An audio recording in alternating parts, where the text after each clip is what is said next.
बातमी छत्रपती संभाजीनगर मधून। छत्रपती संभाजीनगरात ई शिवाईला पसंती मिळतीये। संभाजीनगर ते पुणे आरामदायी प्रवास होतोय। दुहेरी प्रवासासाठी दिवसातून 10 शिवाई सोडण्यात येत आहे।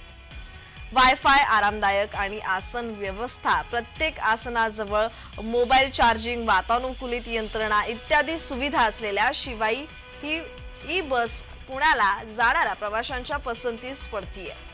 यामुळे या गाडीला प्रवाशांची आणि संख्याही मोठी वाढतीये। त्यासाठी दिवसभरात एसटी महामंडळाच्या छत्रपती संभाजीनगर विभागाच्या 5 आणि पुणे विभागाच्या 5 अशा एकूण 10 बसेस पुणे मार्गावर धावतायत आणि या सर्व बस सध्या हाऊसफुल आहेत। त्याचबरोबर जिल्ह्यात मे 2023 मध्ये 5 शिवाई बस दाखल झाल्या होत्या। त्यानंतर सप्टेंबर पासून जिल्ह्यात अन्य ई बसेस दाखल झालेल्या आहेत।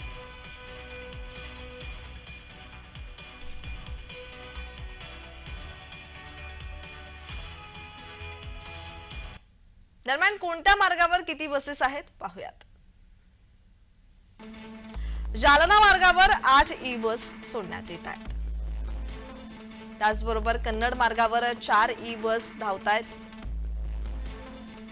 सिल्लोड मार्गावर 4 ई बस, पैठण मार्गावर 6 ई बस,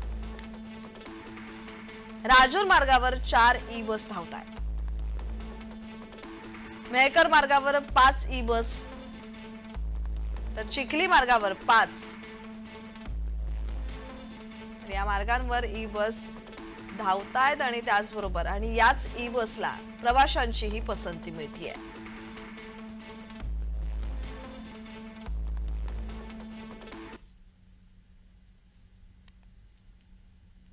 तर या संदर्भात अधिकची माहिती देत आहेत आमचे प्रतिनिधी विजय चिडे। विजय, या संदर्भातला अधिकचा तपशील। नक्कीच प्रकारे जर पाहिलं छत्रपती संभाजीनगरहून आता पुण्याला जाण्यासाठी तब्बल 10 शिवशाही जे आहे त्या बस आता देण्यात आलेल्या आहेत। त्यामुळे आता प्रवाशांची जी परवड होती ती कुठेतरी थांबणार आहे आणि यामध्ये जर पाहिलं तर वेगवेगळ्या मार्गे जी आहे ती बस जी आहे ती सुविधा चालू करण्यात आली आहे। जालना, कन्नड, सिल्लोड, पैठण या मार्गावरून जे आहे ते आता या बस सेवा सुरू करण्यात आली आहे। त्यामुळे आता या भागातून पुण्याला जाणारे प्रवासी जे आहेत त्यांना एक आनंदाची बाब म्हणावं लागेल, कारण बस जी आहे ती आता बसमध्ये जर पाहिलं गेलं मोठ्या प्रमाणात गर्दी जी आहे ती वातावरण पाहायला मिळत होती, मात्र ही बस सेवा जी आहे ती सुरू झाली जी पाहायला मिळत आहे। त्यामुळे आता या शिवबाई बसला जी आहे ती मोठ्या प्रमाणात जी आहे ते प्रतिसाद मिळत असल्या देखील आपल्याला पाहायला मिळत आहे। धन्यवाद विजय, तुम्ही दिलेल्या माहितीसाठी।